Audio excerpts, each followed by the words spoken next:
今日はこちらの Google が発売した最新のフィットネストラッカー Fitbit Air についての動画です。今僕は Apple Watch をつけていて、購入当初はこちらを両方ね、つけて生活しようかなというふうに思っていたんですが、使えば使うほどね、この Fitbit Air がめちゃくちゃいいぞというふうなことが分かってきまして、今日はなぜ僕がこの Apple Watch から Fitbit Air に乗り換えようとしているのかについて、この Fitbit Air をレビューしながら、その理由について語っていきたいと思います。よければ最後まで見ていってもらえると嬉しいです。それでは早速行ってみましょう。ということでね、先にこの Fitbit Air の概要について説明していこうかなと思うんですけれども、こちらは Google が出したフィットネストラッカーで、このような形のね、布製のバンドが、初めについてきまして、色は複数選ぶことができます。で、このバンドはね、ここ、ビリビリと、ベルクロタイプになってまして、こんな感じでつけることができるような形になってます。価格はね、17,000円前後で、Apple Watch と比べると価格はとても安いのかなと思ってます。で、本体がこのような形で取り外すことができるようになってまして、この小さなトラッカーが本体ということなんですね。充電には専用のケーブルがついてきまして、こんな感じでマグネットで充電することになります。そしてこの Fitbit Air は Google Health というアプリと連携をしまして、日々運動したり食事したりするとこのような形でデータを確認することができます。睡眠もめちゃくちゃしっかりとることができまして、スコアまで出してくれるんですけれども、このスコアもねめちゃくちゃ正確で Apple Watch よりもね厳しく出してくれるので、僕はねその点もかなり気に入っています。で、画面がね、ないので、トラッキングに関しては基本的に自動で行われます。例えばね、自転車に乗りましたねとか、最近ね、フィットボクシング的なものを始めたんですけども、ボクシングの記録とかも、自動的に記録してくれています。で、ここまで聞いてね、Apple Watch で良くないって思った方結構いると思うんですよ。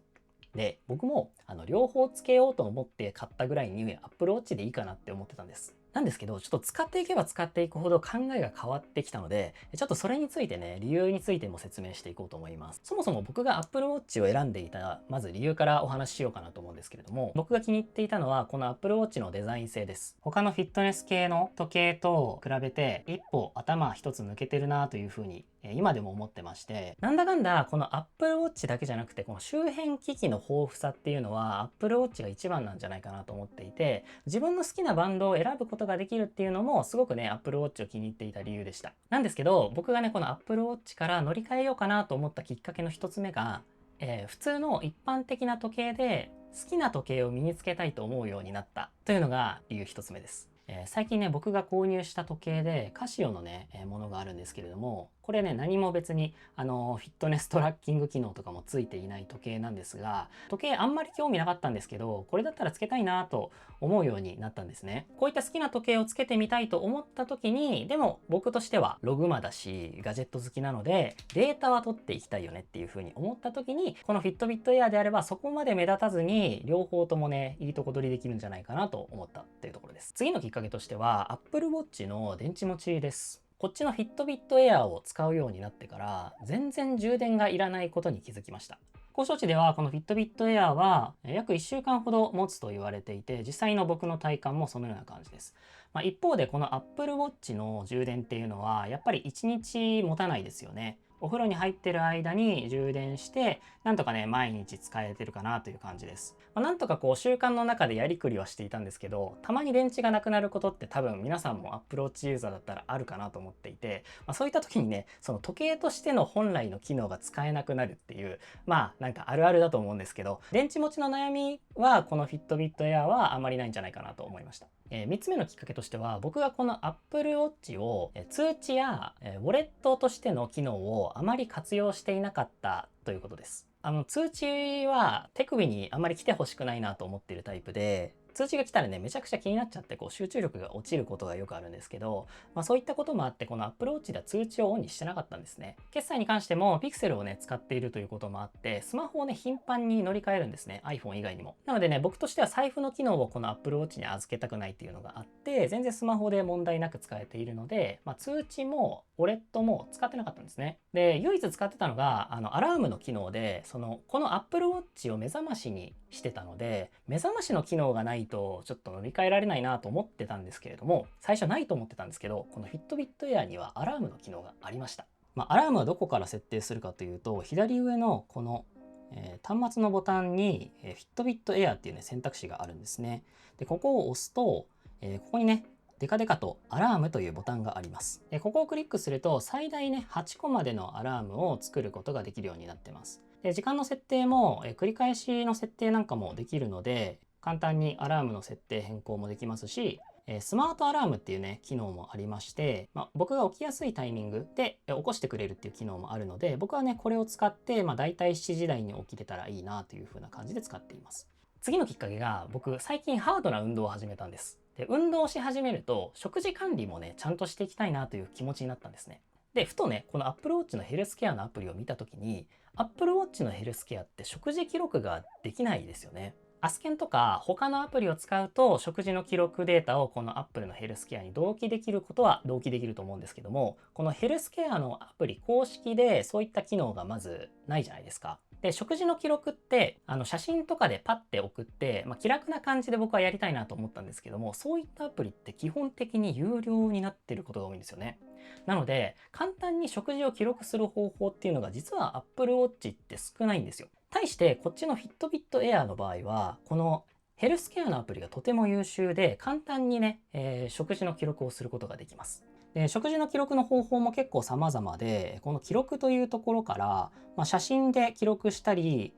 なんとね、この Google なので Gemini が入っていて、Gemini にチャットして入力したりとか、いろんな方法で入力することができるようになってます。で、僕がね、よくやるのは、このギャラリーというね、写真を使いまして、例えばね、今日のお昼ご飯のお弁当を、これ昼ご飯という感じで送るだけなんですよね。そうすると、ジェミニがね、起動しまして、こんな感じで照り焼きチキン弁当650キロカロリーを、炭水化物、脂質、タンパク質の何%あるのかみたいなところとか、中開くとね、こんな感じになっていて、栄養素とかもね、ちょっとね、まだまだ精度は甘いかなと個人的には思うんですが、言えば全栄養素とかも含めて推測してジェミニが記録してくれます。そして取った食事に関しては、このような感じでタンパク質の目標がどのぐらいいってるかとか、それぞれのね PFC の目標がどれぐらいかとか、朝食に何をとっていて昼食にね何をとったかみたいなことが、このような感じでどんどんね1週間ごとにね積み上がっていくんですよね。とても面白いのはやっぱりこの消費カロリーですよね。こっちのデバイス側で取った消費してるカロリーが何キロカロリーで、摂取しているのが何キロカロリーなので、今日は差分があるぞと。より摂取した方が大きいぞっていう時は大抵ね痩せてるのがわかるんですよね。ちょっとね、ここは赤裸々にお見せするんですけれども、僕の体重がね、ここ1ヶ月でどんどんこう減ってってるのがね、わかるかなと思います。これはね、僕が食事を毎日記録して、だんだんね、こう摂取カロリーよりも消費カロリーが上回るような生活をしようかなって意識的にやっただけなんですね。で、これでだんだんこう、体重が落ちてきてるんですよ。この体験が Apple Watch のヘルスケア単体ではできなかったんですよね。Apple Watch の方だとデータを取ってなんとなく意識して終わりだったんですけど、こっちの方は食事まで記録することができるので、消費カロリーと摂取カロリーを両方ともこのアプリで、しかもジェミニがいるので簡単に記録することができるっていうのがかなり便利だなというふうに思いました。Google ヘルスのアプリは有料プランと無料プランの2つがありまして、基本的なデータを取るのにはこのね Fitbit お金かかりません。そこもね結構すごいことだなと思っていて、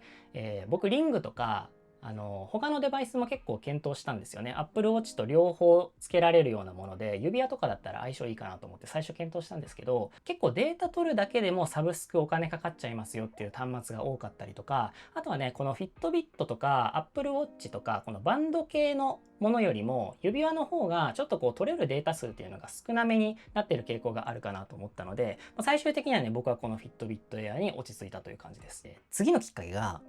このね、Apple Watch って Apple のサービスだからかなりプライバシーに厳しいじゃないですか。で、最近 AI が流行ってますよね。で、僕、この Apple Watch のデータというのを AI に読み込ませたいなっていうふうに思ったんですね。そうすると、結構難しいぞということにね、気づいたんですね。結構ね、プライバシーのガードが硬いんですよね。対してこの Fitbit Air は、やっぱり Google データの会社なので、Google クラウドっていう別のサービスがありまして、この Fitbit の API にアクセスすることが完全にできるようになってます。なので、Google のこの Google ヘルスアプリには、ヘルスコーチという有料のプランもあるにはあるんですけど、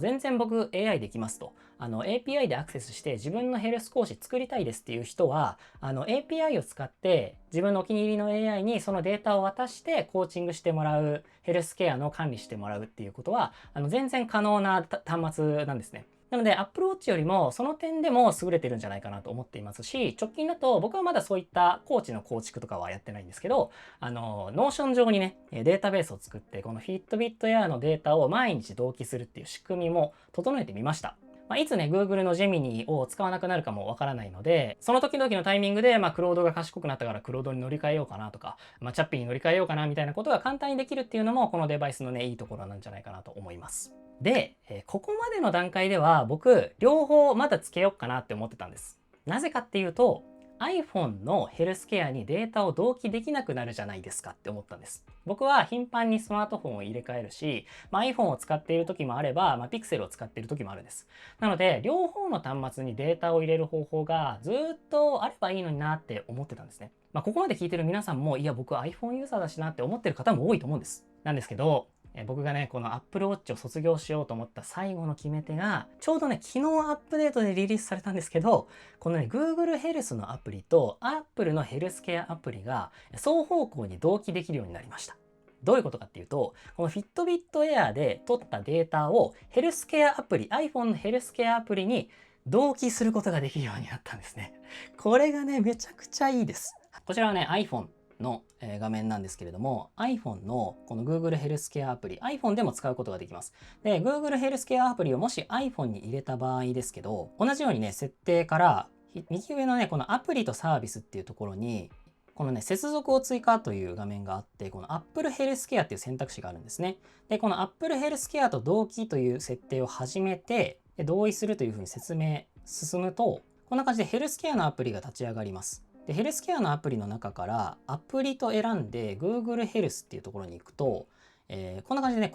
同期する項目というのが選ぶことができるようになっています。しかも、ここに書き込み、Google の Fitbit から書き込みを許可する項目と、Apple Watch から Google のヘルスケアに入れてもいいデータっていうのを選ぶことができるようになりました。つまりね、僕は Apple Watch を使っているんだけれども、将来 Android に乗り換えるかもしれないから、Google ヘルスにもデータを入れておこうっていう一方向の設定もできますし、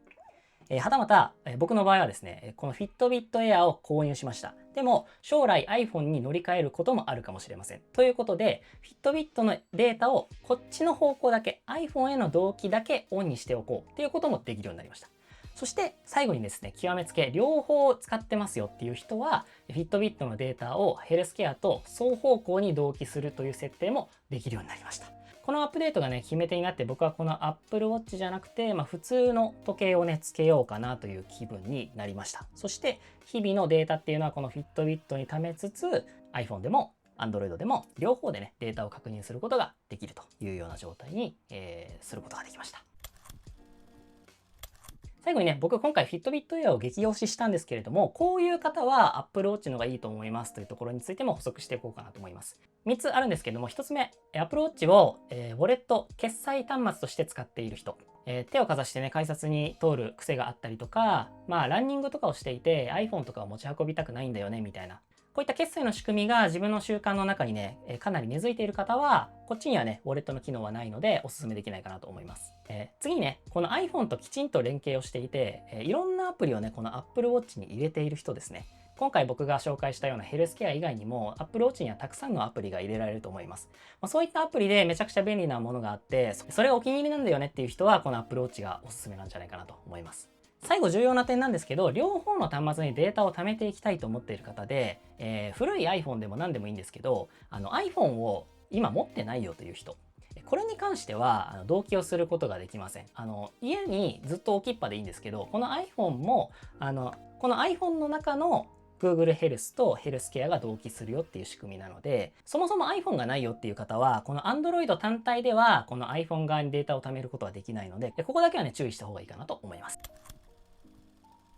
ということで、いかがだったでしょうか。今回はね、Apple Watch から僕がこの Fitbit Air に乗り換えようと思った経緯について、ちょっとマニアックかもしれないんですけれども、動画にさせていただきました。決してね、この Apple Watch が悪かったというわけではなくてですね、僕はもうずーっとこの両方をつけていくんだというふうに、これを買うまではね、思っていたんですけれども、ちょっとね、たまたまスポーツをしていたりとか、つけたい時計が出てきたりとか、いろんなきっかけが重なって、今回はね、ちょっとしばらく Fitbit Air で行ってみようかなというふうに思っております。もしかしたらこの Apple Watch の Siri がめちゃくちゃ進化して、Apple Watch 絶対つけなきゃいけないわ、みたいな、もうちょっと環境は変わるかもしれませんが、2026年の8月時点では僕はね、この Fitbit とこの好きな時計をね、つけていくスタイルにしていこうかなというふうに思っております。きっと僕と同じような悩みを持っていた方っていうのはね、結構いるんじゃないかなというふうに思っているので、この動画がね、ぜひそういった方に届くと嬉しいなと思っています。こんな感じで日々、このチャンネルでは生産性に役立つガジェットやサービスを紹介しています。この動画が参考になったよと思ってくださった方は、高評価やチャンネル登録がまだの方はチャンネル登録をよろしくお願いします。Fitbit Air に関してね、質問がある方は、ぜひね、コメント欄に教えてください。またね、詳細なレビューが見たいよという方もね、ぜひコメント欄で教えてもらえると嬉しいです。そしてこんな感じで最新ガジェットやサービスを語り合うメンバーシップ、Discord コミュニティもやっておりますので、概要欄からね、ぜひ詳細チェックしてみてもらえると嬉しいです。それでは最後までご視聴いただきありがとうございました。また次回の動画でお会いしましょう。さようなら。